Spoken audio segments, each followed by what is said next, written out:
శివాయ. ఓం నమో నారాయణాయ. ఓం శ్రీ నరదృష్టి నివారణ కాళభైరవాయ నమో నమః. ఓం దాశరథాయ విద్మహే సీతావల్లభాయ ధీమహి తన్నో శ్రీరామచంద్ర ప్రచోదయాతు. హరి ఓం. మా ఛానల్కి స్వాగతం. చూస్తున్న వీక్షకులకు ప్రేక్షకులకు ప్రియ కాళభైరవ భగవద్బంధులకి స్వాగతం పలుకుతూ మమ్మల్ని ఎంతగానో ఆదరిస్తూ ఉండబడినటువంటి ప్రియ సోదరీ మణులు అందరికీ కూడా సనాతన ధర్మ వీక్షకులకు సంరక్షకులకు శ్రీరామనవమి పండగ శుభాకాంక్షలు. అందరము రామనామాన్ని జపింపచేద్దాం, ధర్మాన్ని కాపాడుకుందాం, ధర్మబద్ధమైన జీవితాన్ని పొందుదాం. అయోధ్యలో రామ విగ్రహ ప్రతిష్ఠ అయిన తర్వాత మొట్టమొదటిసారిగా జరుగుతూ ఉండబడినటువంటి శ్రీరామనవమి కనుక రాబోయే కాలంలో మనం అందరము కూడా అయోధ్య వెళ్దాం, రాముడిని దర్శిద్దాం, రామతత్వాన్ని మనము తెలుసుకుందాం. 16వ తారీఖు 4వ నెల 2024 నుండి 30/4/2024 వరకు పుట్టినటువంటి వారందరికీ కూడా ముందస్తుగా జన్మదిన శుభాకాంక్షలు.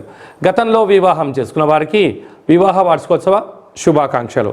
ద్వాదశ రాశుల్లో గ్రహ గమనాలు ఒకసారి వీక్షింపచేద్దాం. మేషరాశిలో రవి మరియు గురు సంచార స్థితి, కన్యరాశిలో కేతు సంచార స్థితి, కుంభరాశిలో కుజుడు మరియు శని సంచార స్థితి, మీనరాశిలో బుధుడు శుక్రుడు మరియు రాహు సంచార స్థితితో ద్వాదశ రాశుల్లో గ్రహ గమనాలు ఈ విధంగా ఉన్నాయి. వృషభ రాశి వారికి చైత్రమాస పూర్ణిమ సందర్భంగా ఎలాంటి విధి విధానాలు పాటించాలో ఈ వీడియోలో సవివరంగా సంపూర్ణంగా తెలుసుకుందాం. వృషభ రాశిలో ఏ నక్షత్రాలు వస్తాయనగా కృతికా నక్షత్రంలోని 2, 3, 4 పాదాలు, రోహిణీ నక్షత్రంలోని 4 పాదాలు, వృషభ నక్షత్రంలోని 1, 2 పాదములు కలిపితే వృషభ రాశి. చాలామందికి పుట్టినటువంటి కాల సమయంలో డేటా ఆఫ్ బర్త్లో లేనటువంటి కారణం వలన పేరు యొక్క మొదటి అక్షరాన్ని అనుసరిస్తూ రాశిని తెలుసుకునే ప్రయత్నం చేద్దాం. ఈ, ఉ, ఏ, ఓ, వా, వి, ఉ, వే, ఓ అక్షరాల వారందరూ కూడా వృషభ రాశి జాతకులే. వృషభ రాశి యొక్క అధిపతి శుక్రుడు. వీరికి 5వ స్థానంలో కేతు, రాజ్యస్థానంలో కుజుడు మరి శని సంచార స్థితి, లాభస్థానంలో బుధుడు శుక్రుడు రాహు సంచార స్థితి, వ్యయంలో రవి గురు సంచార స్థితి ఉండడం వలన వృత్తులలో ఉద్యోగాల్లో వ్యాపారాల్లో మంచి అవకాశాలు కనపడుతున్నాయి. కాకపోతే అది విజయమా అపజయమా అనేటువంటిది మీరు వ్యక్తిగతంగా ఆలోచించే పరిస్థితి ఉండగలగాలి. బంధువులతో మిత్రులతో సన్నిహితులతో మీరు ఆధ్యాత్మిక వాతావరణంగా ఉంటూ మానవ సంబంధాన్ని మానవ సంబంధాలుగానే చూసుకోండి, ఆర్థిక సంబంధాలుగా మార్చే ప్రయత్నం చేయొద్దు. అలాగా ఏదైనా ఒక కార్యక్రమం చేసేటప్పుడు మీకు తెలిస్తేనే చేయండి, తెలియలేదు తెలుసుకొని చేసే ప్రయత్నం చేయడంలో సక్సెస్ ఎక్కువ ఉంటుంది. సమయం ధనం వృధా కాకుండా ఉండే పరిస్థితి అధికంగా ఉంటుంది.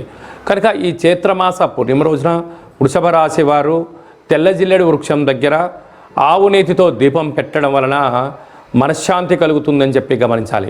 అలాగని ఇంట్లో కానీ వ్యాపారంలో కానీ ఫ్యాక్టరీలో కానీ ఏమన్నా ఇబ్బందులు ఉన్నట్లయితే ఒక దోషడు అన్నాన్ని తెలుపు క్లాతులో మూట కట్టి తెల్ల ఉల్లిగడ్డను అందులో వేసి దిష్టి తీసి ప్రవహించే నీటిలో కానీ తెల్ల జిల్లేడు వృక్షంలో వేయడం వలన ధనవృద్ధి కలుగుతుందని చెప్పి గమనించాలి. హోటల్ వ్యాపారాలు, సాఫ్ట్వేర్ రంగాలు, హార్డ్వేర్ రంగంలో ఉండబడిన వారు, విద్యార్థులకు, వ్యవసాయ సోదరీమణులకు, గృహ భవన నిర్మాణ కార్యక్రమం చేసేటువంటి వారికి మంచి అవకాశాలు ఉన్నాయని చెప్పి గమనించాలి. ఏప్రిల్ నెలలో ద్వితీయార్థంలో ముఖ్యమైనటువంటి పండుగల గురించి క్లుప్తంగా తెలుసుకుందాం. 16వ తారీఖున చైత్రమాస శుద్ధ అష్టమి మంగళవారము పుష్యమీ నక్షత్ర సందర్భంగా మనమందరము కూడా కాళభైరవ స్వామిని స్మరిద్దాం, కాలాన్ని అనుకూలంగా తెచ్చుకుందాం. గృహంలో వాస్తు నరదృష్టి యంత్ర మంత్ర తంత్ర పరతంత్ర తాంత్రిక దోషాలను తొలగించుకుందాం. కుష్మాండ దీపాన్ని వెలిగించుకుందాం. విద్యాకర్షణ, వ్యాపారాకర్షణ, జ్ఞానాకర్షణ తెలుసుకుందాం. అలాగనే కాళభైరవ స్వామి యొక్క స్మరణ చేయడం వలన అష్ట కష్టాలు తొలగిపోయి అష్టైశ్వర్యాన్ని కలుగుతుందని గమనించాలి.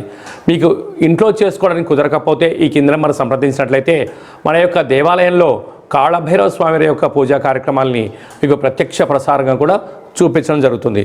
కనుక మీరు పూజా కార్యక్రమంలో పాల్గొనాలి అన్నట్లయితే మీకు గోత్రనామాల్ని వాట్సాప్ చేయగలరు. అలాగనే మనకు 17వ తారీఖున శ్రీరామనవమి కనుక మనమందరము కూడా శ్రీరామస్వామి వారి యొక్క కళ్యాణంలో పాల్గొందాం. అక్షంతల్ని తలంబ్రాలని మనం తలపైన వేసుకుందాం.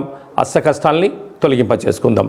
23వ తారీఖున చైత్రమాస శుద్ధ పూర్ణిమ చిత్తా నక్షత్ర సందర్భంగా మన తెలంగాణ రాష్ట్రంలో ఉండబడినటువంటి మినీ అమర్నాథ్ యాత్ర అని చెప్పుకోబోతున్నటువంటి మనకు సలైశ్వర క్షేత్రాన్ని దర్శిద్దాం, స్నానం చేద్దాం, గ్రహ దోషాలను తొలగించుకుందాం, ఆధ్యాత్మిక యాత్ర చేద్దాం, స్వామివారికి ఆశీస్సులు పొందుదాం. ఇంకనూ ఈ ఏప్రిల్ నెలలో ద్వితీయార్థంలో ఇంకనూ విజయం సాధించగలగాలి అన్నట్లయితే ఈ యొక్క పాత్ర కంచు పాత్ర అంటారు. అంటే మనకు రాసులు 12 ఎలా ఉంటాయో, లగ్నాలు 12 ఎలా ఉంటాయో 12 రాసులు ఇందులో అచ్చు వేయడం జరుగుతుంది. ఈ యొక్క పాత్ర కంచు పాత్ర అవ్వడం వలన ఇంట్లో ఉదయము సాయంత్రము పూజ చేసిన తర్వాత శబ్ద తరంగాలను సృష్టించడం వలన అద్భుతమైనటువంటి ఆకర్షణ కలుగుతుందని చెప్పి గమనించాలి. ఒకసారి చూద్దాం.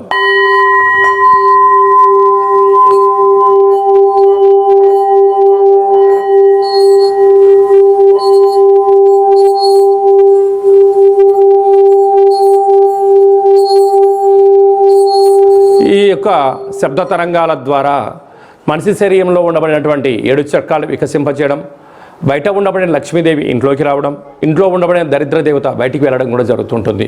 విద్య, ఉద్యోగ, వ్యాపార సకల జన ఆకర్షణ కలిగి మనం ఏదైతే అనుకుంటామో అది విజయం సాధించడం జరుగుతుంది. ఈ అక్షయ పాత్రతో పాటు ఒక కాళభైరవ స్వామికి ఒక పిరమిడు, డాలరు, కంకణము, కాళభైరవ హోమ కార్యక్రమాన్ని మీకు లైవ్ కూడా చూపించి గోత్రనామాల ద్వారా పూజ చేయించి మీకు ప్రసాదంగా ఏర్పాటు చేయడం జరుగుతుంది. ఆసక్తి గలవారు ఈ కింద నెంబర్ని సంప్రదించగలరు. అలాగే మీ వ్యక్తిగత జాతకం తెలుసుకోవాలనుకుంటున్నారా? మీ యొక్క పేరు, తేదీ, నెల, సంవత్సరం, సమయం రాసి వాట్సాప్ పంపించినట్లయితే 100 సంవత్సరాల జాతకాన్ని వ్రాసి పంపించి మీరు పుట్టినప్పుడు గ్రహ గమనాలు ఎలా ఉన్నాయి, ప్రస్తుతం ఎలా ఉన్నాయి, రాబోయే కాలం ఎలా ఉండబోతున్నాయో సవివరంగా తెలియజేయడం జరుగుతుంది. అలాగే మన దేవాలయంలో మన యొక్క జ్యోతిషం చెప్పించుకున్న వారందరికీ కూడా కాళభైరవ స్వామి వారి యొక్క అర్చన అభిషేక కార్యక్రమాలు కూడా ఉచితంగా కూడా చేయించడం జరుగుతుంది. అలాగనే చాలామందికి పుట్టినటువంటి కాల సమయంలో డేట్ ఆఫ్ బర్త్లో లేనటువంటి వారికి మీ పేరు యొక్క మొదటి అక్షరాన్ని అనుసరిస్తూ రాశిని తెలియజేస్తూ అలాగనే రమణ శాస్త్రం ద్వారా అనగా కాళభైరవ ఉపాసన చేత భూత భవిష్యత్ వర్తమానాన్ని గవళ ద్వారా తెలియజేయడం జరుగుతుంది. ఆసక్తి గలవారు ఈ కేంద్రమును సంప్రదించి అపాయింట్మెంట్ తీసుకొని సంప్రదించగలరు. మీ డేట్ ఆఫ్ బర్త్లను వాట్సాప్లో పంపించగలరు. అలాగనే మీ అబ్బాయికి కానీ అమ్మాయికి కానీ ఎంత ప్రయత్నం చేసినా వివాహం అవ్వడం లేదా, ఎందుకు అవ్వడం లేదు, జాతకంలో ఎలాంటి యోగాలు ఉన్నాయి, జాతకంలో ఎలాంటి దోషాలు ఉన్నాయో తెలియజేయడం జరుగుతుంది. వచ్చినటువంటి వధువు వరుడు యొక్క జాతకంలో గ్రహ గమనాల యొక్క పరిస్థితులు బట్టి వీరిద్దరి వివాహ తదనంతరము సంతానము, విదేశానము, రాజసన్మానము, రాజయోగాలు కూడా తెలియజేయడం జరుగుతుంది. అలాగే మీ ఇంట్లో తరచుగా భార్యాభర్తలు గొడవ పడడం కానీ, ఇబ్బంది పడడం కానీ, ఒకరిపైన ఒకరికి అభిప్రాయాలు సక్రమంగా లేనటువంటి పరిస్థితులు ఉన్నట్లయితే మీ యొక్క ఇరువురు పేర్లను పంపించగలిగినట్లయితే జాతకంలో ఉండబడిన దోషాలను గమనించి చిన్న చిన్న రెమెడీస్ ద్వారా మీరు పార్వతీ పరమేశ్వరులాగా కలిసి ఉండేటువంటి సలహాలు సూచనలు కూడా ఇవ్వడం జరుగుతుంటుంది. అలాగనే మీకు పుట్టినటువంటి పిల్లల యొక్క డేట్ ఆఫ్ బర్త్లు పంపించినట్లయితే నామ నక్షత్రం ఏది పెట్టుకోవాలి, ఏ మాసంలో ఎలాంటి పేర్లు పెట్టుకోవాలి, వారి యొక్క విద్య, ఉద్యోగము, తదుపరి భవిష్యత్తును కూడా సంపూర్ణంగా తెలియజేయడం జరుగుతుంది. కనుక అపాయింట్మెంట్ తీసుకొని సంప్రదించగలరు. అందరికీ శుభం, జయం, లాభం కలగాలని కోరుకుంటూ ఆశీర్వచనం. శతమానం భవతి శతాయు పురుష సతేంద్రియ ఆయుష్యేవేంద్రియే ప్రతిష్టతి ధనం ధాన్యం బహుపుత్రలాభం శత సంవత్సరం దీర్ఘమాయు. సర్వే జనా సుఖినో భవంతు, లోకా సమస్తా సుఖినో భవంతు. సర్వం కాళభైరవ దేవతార్పణమస్తు. ఈ వీడియో మీకు నచ్చినట్టయితే లైక్ చేయండి, షేర్ చేయండి, మా ఛానల్ని సబ్స్క్రైబ్ చేసుకోండి. నేను చేస్తున్న ఆధ్యాత్మిక వీడియోలు మీకు ముందస్తుగా నోటిఫికేషన్ రావాలి అన్నట్టయితే గంట సింబల్ ప్రెస్ చేయండి, ఆల్ అని బటన్ కూడా తెలియచేయండి. మీరు ఎవరి క్షేమాన్ని అయితే కోరుకుంటున్నారో లేక మీ క్షేమాన్ని ఎవరైతే కోరుకుంటున్నారో వారందరికీ ఈ వీడియోను ఫార్వర్డ్ చేసి భగవంతుడి యొక్క ఆశీస్సులు పొందగలరు.